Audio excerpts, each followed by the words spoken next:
Ini ada Mbak Prita Laura. Mbak Prita Laura ini dari Istana, dari Kantor Komunikasi Kepresidenan. Ada yang mau ditanyakan langsung nggak, Bu? Nggak ada deh.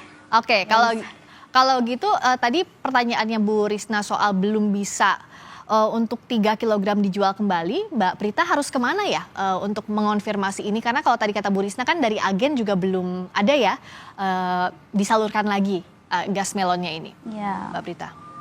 Baik, terima kasih Kompas. Kami sudah bisa disambungkan dengan Ibu Risna. Ibu Risna, nanti kami minta nomor kontaknya Ibu ya, untuk kami juga bantu laporkan juga ke Pertamina. Ibu Risna, Bapak Presiden Prabowo memerintahkan bahwa Ibu Risna sudah bisa jualan lagi. Sudah bisa jualan lagi, Bu. Nah, sekarang kami akan membantu untuk memastikan agar kemudian nanti Ibu bisa kemudian mendapatkan kembali cadangan begitu untuk kemudian dijual untuk gas LPG ini.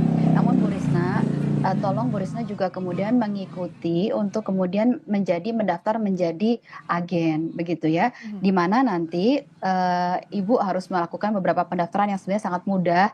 Jadi ada syarat dokumen, hanya cukup dokumen-dokumen yang sebenarnya sangat mudah. Kemudian nanti Ibu bisa mendaftar, nanti ada bimbingannya begitu ya di situs OSS, dan kemudian Ibu mendapatkan nomor induk berusaha. Nah, ketika Ibu mendapatkan nomor induk berusaha ini, Bu Risna, nanti Ibu bisa menjual lagi, sudah bisa terus menjual begitu ya, sudah bisa terus menjual gas LPG, dan kemudian nanti dipantau di aplikasi. Nah, Ibu nanti kemudian akan menjadi status UMKM. Nah, ketika Ibu menjadi UMKM akan banyak sekali, Bu, manfaat yang bisa Ibu terima dari pemerintah. Contohnya misalnya jika dibutuhkan tambahan pendanaan begitu ya, modal. Untuk UMKM ada program-program pemerintah untuk bisa memudahkan mendapatkan tambahan modal, Bu Risna. Kemudian juga ada juga tambahan-tambahan lain yang bisa dirasakan, misalnya bimbingan, Bu Risna. Jadi Bu Risna ada bimbingan-bimbingan pemerintah yang bisa diberikan ke Bu Risna, bagian bimbingan pengelolaan keuangan, mengembangkan usaha. Jadi Bu Risna nantinya semoga insya Allah, Bu, Ibu bukan hanya jadi sekedar berjualan begitu pengecer, tapi nanti bisa naik kelas jadi UMKM dan bisa mendapatkan berbagai fasilitas dari pemerintah. Jadi Ibu usahanya bisa lebih lancar lagi, Bu. Itu tolong diikuti prosedurnya ya, Bu ya. Dan bagi masyarakat lain, Friska, yang belum mendapatkan bisa juga melapor begitu ya ke Pertamina, ada call centernya di 135. Oke. Pagar. Ya. 135 ya, Mbak Prita ya, kalau belum mendapatkan atau kalau belum bisa berjualan normal kembali, itu bisa menghubungi Pertamina 135 begitu. Iya, ya.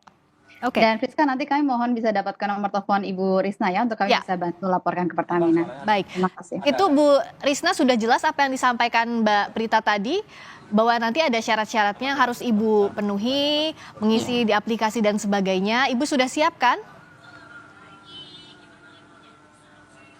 Iya, insya Allah saya siap. Tapi kalau dengan ide ini, Bu Risna merasa akan membantu usaha Ibu kah? Kenapa? Ibu merasa terbantu dengan tadi syarat-syarat tadi, Bu Risna?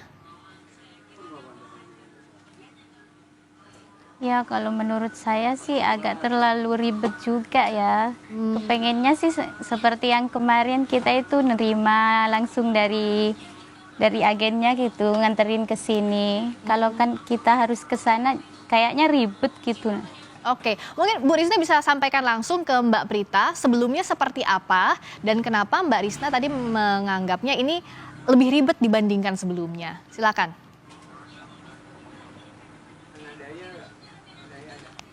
Ya kan kalau kita yang dianterin ke sini kita kan enak cuma bisa nerima di sini. Kalau kita sendiri ke pangkalan harus kayaknya susah deh.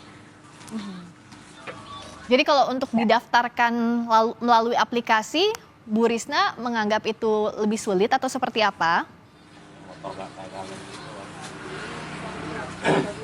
Kalau misalkan dianterin ke sini kan enak, tapi kalau kitanya ke sana kan susah.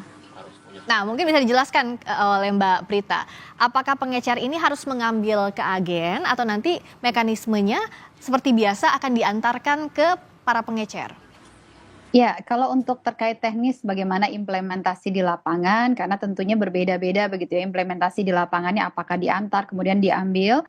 Nanti kemudian akan dijelaskan oleh Pertamina bagaimana mekanismenya Bu Risna ya. Namun yang jelas sebenarnya prosesnya masih sama, namun Ibu melalui prosedur untuk kemudian terdaftar untuk menjadi subpangkalan, Bu. Ketika Ibu melakukan prosedur menjadi subpangkalan, maka kemudian Ibu bisa terus berjualan. Ini yang paling penting, Bu. Jadi Ibu bisa terus jualan tabung LPG 3 kilogram. Kenapa hal ini memang perlu dilakukan? Mohon maaf Ibu, memang agak repot sedikit di awal, Bu. Di awal karena harus kemudian mendaftarkan dalam bentuk dokumen, memasukkan dokumen ke aplikasi ke OSS ya, yang kemudian itu juga akan dibimbing, dan itu mudah sekali sekarang ya ketika UMKM mendaftar di OSS, ini hanya butuh beberapa jam saja untuk kemudian nanti bisa mendapatkan nomor induk berusaha. Jadi sedapat mungkin pesan Presiden adalah bagaimana kita memudahkan layanan publik ini, memudahkan publik untuk kemudian mengakses layanan pemerintah, tidak memberatkan. Jadi semoga ini bagi Bu Risna juga tadi hanya di awal saja untuk berbagai prosesnya, untuk mendaftarkan. Namun setelah itu Bu, manfaatnya banyak sekali Bu. Ibu bisa terus berjualan tabung LPG 3 kg, dan kemudian Ibu juga bisa mendapatkan manfaat-manfaat lain jika menjadi UMKM Ibu. Oke. Nggak ada. Nah, Bu Risna ini di mana Ibu Risna tepatnya di Jakarta Baratnya? Boleh diberitahukan?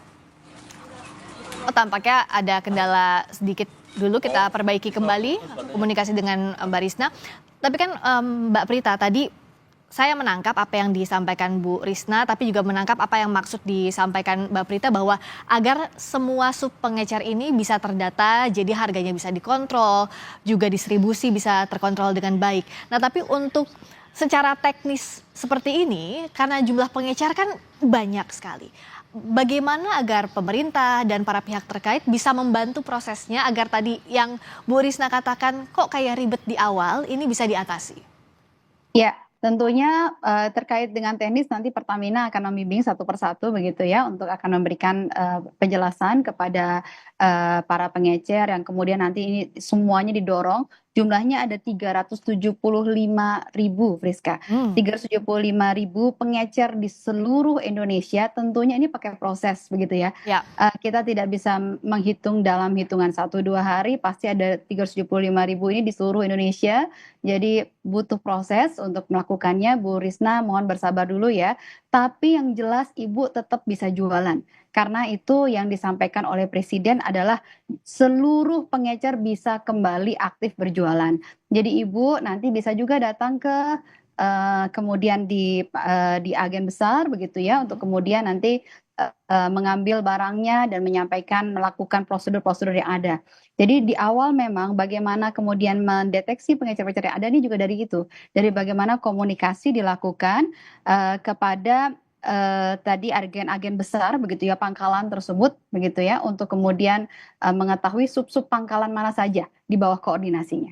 Jadi memang kalau kita melihat ya, hal ini memang perlu sangat kita lakukan karena bicara mengenai kebocoran negara. Kalau kita lihat datanya KPK sebelumnya disebutkan akhir Desember tahun lalu, KPK menyebutkan bahwa adanya potensi kebocoran ya. Dari hal ini tuh sampai kemudian 50 triliun begitu. Nah, angkanya inilah yang harus diawasi ya Mbak Prita. Nah, artinya kalau misalnya untuk proses ini kan harus sampai ke Bu Risna dan kawan-kawannya dengan baik. Bu Risna, sudah bisa dengar lagi suara saya ya?